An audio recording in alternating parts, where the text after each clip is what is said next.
as far as Arsenal are concerned. Fulham, welcome back.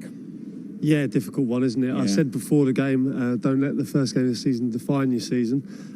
But yeah, there was some plus points, but they can't let their heads drop. So, I mean, they've been, you have to say, battered by a team that are full of confidence and look very, very sharp. But I saw some plus signs from Fulham, so it's not the end of the world, and it's day one.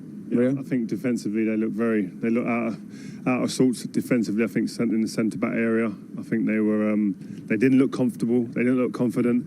And at this level, you've got to find what you're good at very quickly. Otherwise, if you're still searching for that after a few months, it's very hard to recover.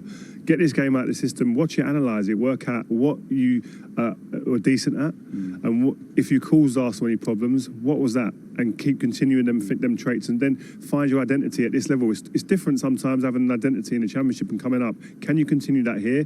If not, then find what you're good at to hurt these bigger teams. The goals were avoidable, apart from Aubameyang's goal, which was a class.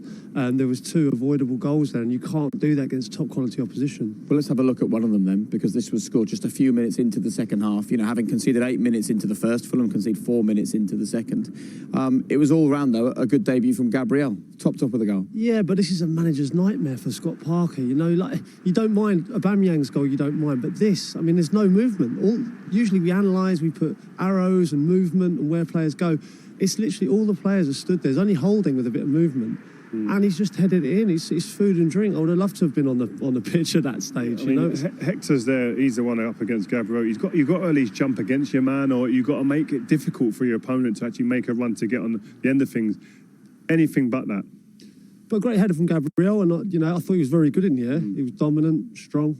Well, I'll tell you what. Let's talk about him a bit, because I will reveal some secrets here. First few minutes into the game, the two of you were not overly impressed. I won't say exactly what you were saying, but you were questioning him and the decision, I think. But it was really early on, and suddenly something changed, didn't it? Yeah, and I think sometimes when you're as ex-players as we are, you sit there, you make judgments quickly on players. Did you do that when you were a player? Yeah, exactly. A player coming in the change room and you go immediately, first 3 or 4 touches, ain't for me. Decision. And then players grow on you and they start to build. And today I think was a fine example of that. We were sitting there saying certain things negative based on what we were seeing. And early on, this is early in the game, you think, well, this is the same old Arsenal maybe.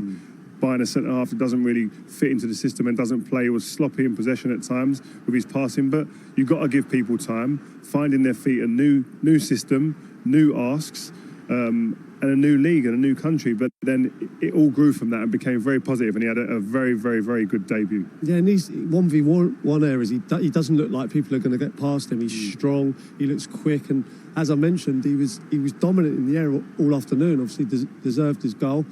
And rightfully the man of the match. I mean, he doesn't have to do a great deal there. I have to say it was bad defending from Fulham, but that will give him the world of confidence, and he's still a very young man. See, I look at it and I think if you're a good player, you're just a good player. But obviously playing in different formations, different shapes, different teams. I mean, when you went to Leeds, it happened to you, didn't it? Suddenly you're playing in a very different setup. How much does that take time to adapt? Yeah, well, when I went to Leeds, the whole Leeds team changed the formation and played a 3 at the back, and it was like everyone was out of sorts. Right. And we lost the first game 3-1, confidence at a low ebb. So, but he's changed it. He's come here, gets a goal, they win 3-0, look comfortable, and you like to think, he'd think in his mind, right, I'm plugging that gap. There's been an issue here at centre-half position. He can only be confident from this. And I think what's great about this Arsenal team at this given moment, it's the first game against a newly promoted team. Let's not get carried away, but it's a team full of confidence from momentum from last year, and you can see there's a bit more depth now as well with the players they brought in. They've got Saliba to come into this. Ceballos was sub who came on. You know he's got that quality as well. El Nene's been very good, Community Shield and today. And so there's players. Pepe was sub, £70-odd million player. So the depth in the squad now, and Nketiah nearing in on the top goal scorer for the 21s. They've got players that are coming in and are having an impact, and you're saying, actually, yes. And you listen to Lacazette's interview, respect in terms of tactics, what the manager wants, ambition. They're aggressive with and without the ball. They're really happy here. This is a big difference in the sound bites coming out of the Arsenal change room now to compared to months before and years before. Go on. No, I was just going to say, these are all things we didn't talk about Arsenal. It was like the exact opposite, if you're honest. But Arteta's come in and you can see a shape and the way they're playing. Rio touched on it at half-time. There's so much to go into with how Arsenal play, and they all know their roles. And I don't want to get too excited about it, carried away. But it was exciting if you're an Arsenal fan. And I know people at home will be thinking, first game of the season, can the three of you calm down a bit? If you take a look at recent results, they've won 18 of the last 30. Man United, top 4 team, won 19 of the last 30. Chelsea, top 4 team, won 18 of the last 30. The numbers are up there. There's a complete improvement, and I think the powers that be at the football club will be saying, actually, yes, we look like we're on the right road now, going in the right direction. And I do read a lot into the players' interviews after a game, the way that they talk, again, the sound bites that come out, and everything is becoming positive, and it's a big change. And there's reason for Arsenal fans to be excited, not carried away, but excited, and look at the future and think, actually, I can see the trajectory of this team is now starting to move in the right direction. Let's talk about another reason to be excited. Pierre-Emerick Aubameyang. It's the worst kept secret in football that he has a new contract. For whatever reason, it's not quite finalised or not quite been announced yet. But we all believe it's going to happen sooner rather than later. And today he proved his worth again. But listen, if he doesn't sign it, he's the best actor I've ever seen, because he looks happy. He's on fire, and I don't see any reason why you wouldn't sign the contract. I mean, he really is the golden boy match winner. Rio said at times during the game, he doesn't look like he's in the game. And then, one little moment like that, he opens his body up and it's becoming a trademark, isn't it? Yeah, we were sat behind that, right, watching it. And as soon as the ball hit his chest, we were both sitting there going, he's going to score. That's the feeling you get. Only top players get that out of you when you're in a stadium. We're lucky to be here as fans and watching the game. And he gets you off your seat when he gets into them type of positions, facing defenders up. And it's hard to defend. We can sit here and say he should have showed him outside, he should have showed him inside. A player of that calibre, he dictates them situations. He doesn't allow to be dictated to, and it's great to see. Yeah, it was similar in the Community Shield, wasn't it? I don't think, he had runners either side, coming around the back of him, and he just cuts inside and opens up and finishes. But if he doesn't get those runners, then I don't think the fullback would get out to him quicker, but it's so hard to stop. Listen, Arteta needs to get him in a headlock, get the pen out, and get him signing that. You thought after the FA Cup final, you actually watched the interview and said, I think he's off. What do you think's changed? I don't know, he just sold me a dummy, I think, like he does on the pitch. I just think that, I just read into it, he's not committed, he's non-committal.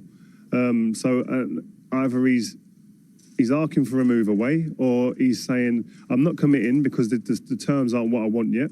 And I think that's where he's been. But listen, after what this guy's been doing, I think he's got the amount of goals he's got consistently by the end of the season, and then starts the season like this. Just get the deal done. This guy is like building the team around him. Yeah. Again, I said before the game, he sets the tone. He gets back, works as a fullback almost, helps the fullback. He does everything right at the moment. Okay, also a brilliant day as well for Willian. All in all, a great day for Arsenal. Let's hear live from the manager right now. Mikel Arteta is with Des. Thanks, Jake.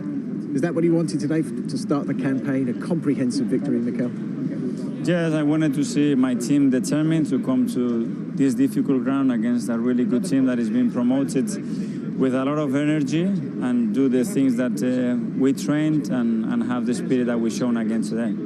The new faces had a good afternoon. Willian had a couple of assists and Gabriel a debut goal. They've slotted in very quickly. Yeah, they've been training really well. To be fair, for Gabriel, it was a big challenge to come to this small ground in the Premier League. I think he didn't play for 6 months with everything that happened in France. For the new guys, Mo and Lenny, again, I think it was brilliant today again. All the boys, they tried really hard. The ones that came on, they have to push these guys again, and we'll keep going.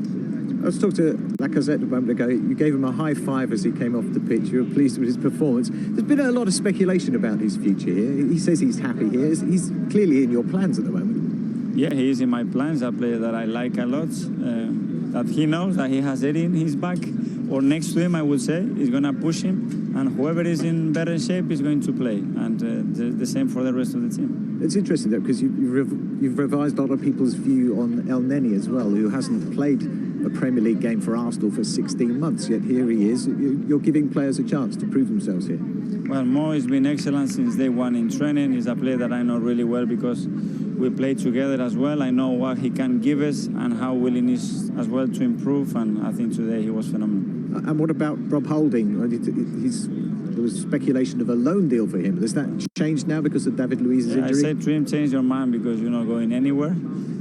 Again, Rob is another one that it stands for every value that we want at the football club. He had a really difficult time, but he trained and persuaded his dream to play for this football club. And now why I have to let him go? You're already playing, so what else do you want? And Aubameyang scores a trademark goal, of course. I take it you'll let us know if there's a change in his contract situation, because we can't ask every single day, can we?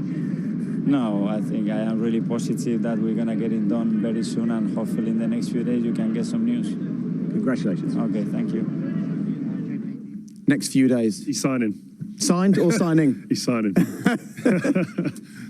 I want to talk about Willian very briefly. Coming into this team, we all knew what he could do, but he hit the ground running.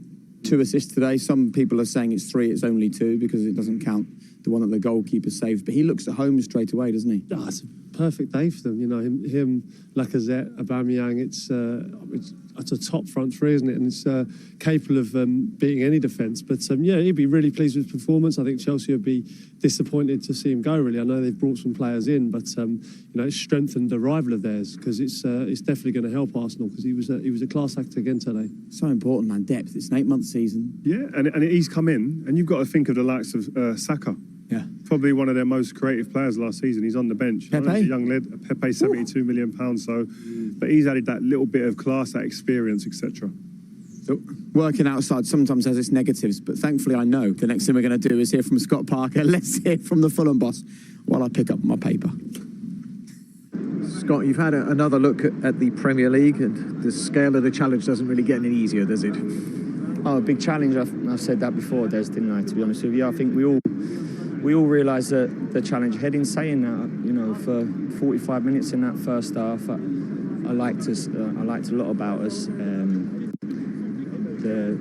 The fine margins at this level, and the fine detail at this level is that you need to probably be a bit more ruthless when chances fall. And in saying that, in the other side of the box, the little ricochet and they get themselves in front. But even that, I felt like I was really positive, and I liked the first half. Second half, not so much. Second half, at times, accepted things and was a little bit vulnerable about us in terms of the goals and the way they went in, set play. But look, listen, this is part and parcel of it. This is our journey. We understand where we are this year. We understand what we need to do, and the most important thing is, I've said it to the team at the start, is that this is a long season for us, and we understand where we need to get to. We know where we need to improve, and come Monday morning or come tomorrow, we come in, we look at our mistakes, what we've made today, against which is you see a team here that in their moments, what they have, you give them moments and they score. So